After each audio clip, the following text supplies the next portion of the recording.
Ní cứ gì nhom tại nhóm cứ chơi delivery mà nè để sao ra đại lối bậc hom chết mà thuê delivery bê dục rồi đầm nào bọn nhóm cứ chụp cái đường Israel đại này nó làm đỏ ta tạmนั้นtuสนานออกเนี่ย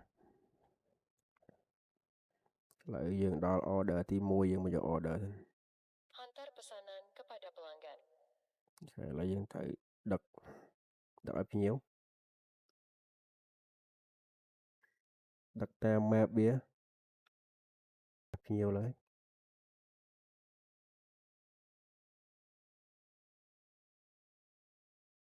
ok đi phía nhiều thì mua bọn nhóm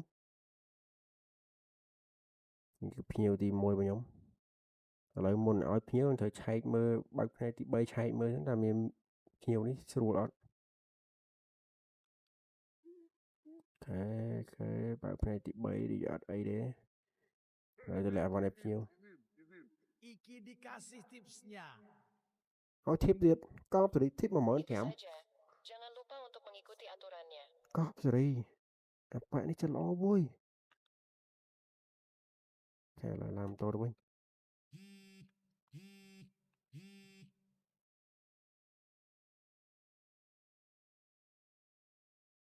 Ambil pesanan Anda di warung. ឡើយទៅតោកវិញដើម្បីទៅយក order ថ្មីគេយើងបាត់ទៅហើយ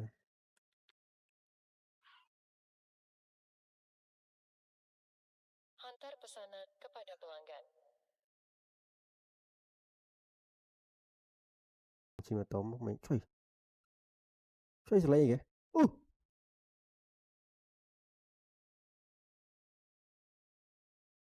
ជួយបលយកមកចាប់អារម្មណ៍លង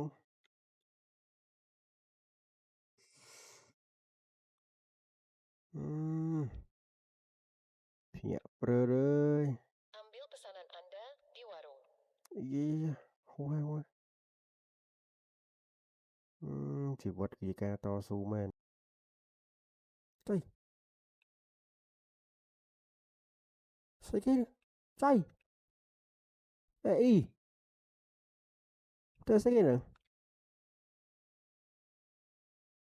ជួយអេឡូអ៊ីមានតោងស្ដាំជឿចឹងអូលេចល្អ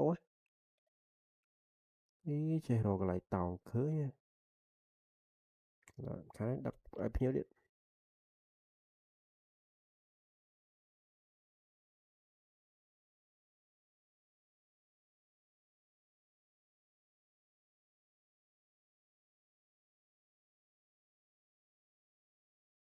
ចូលក្នុងហើយ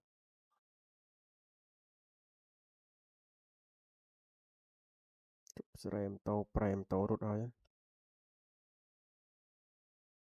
បើកនាទី3មួយតែដូចជាមិនអីទេ Matur nuwun. អូខេ Warning, hantu sedang berkeliaran di jalan. Segera duduk di warung. អូ go back to store sit down លឿនមកដូចយើងត្រូវទៅដល់តូបហើយអង្គុយចុះវិញ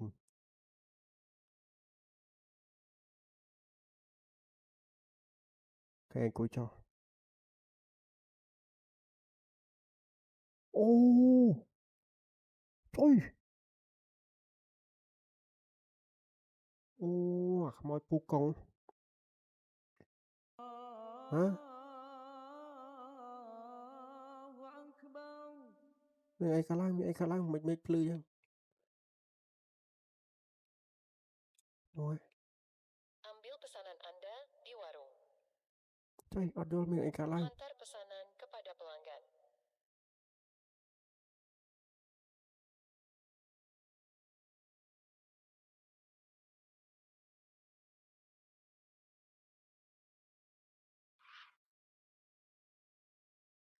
ដល់នាទី3មើលអូខេប្រូនេះអីទេ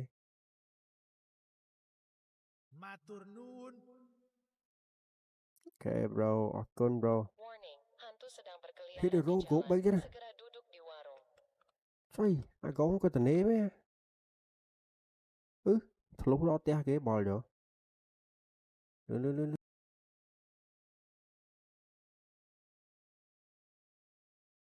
អង្គុយអូ mà ơi, ho rồi. Ho xong rồi.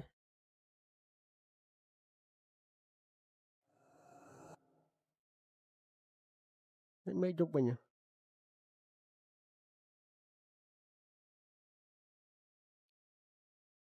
Ambil ada pelanggan.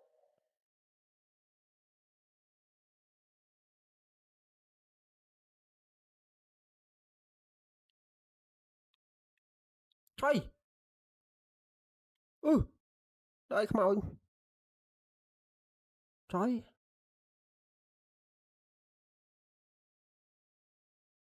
Delivery to death.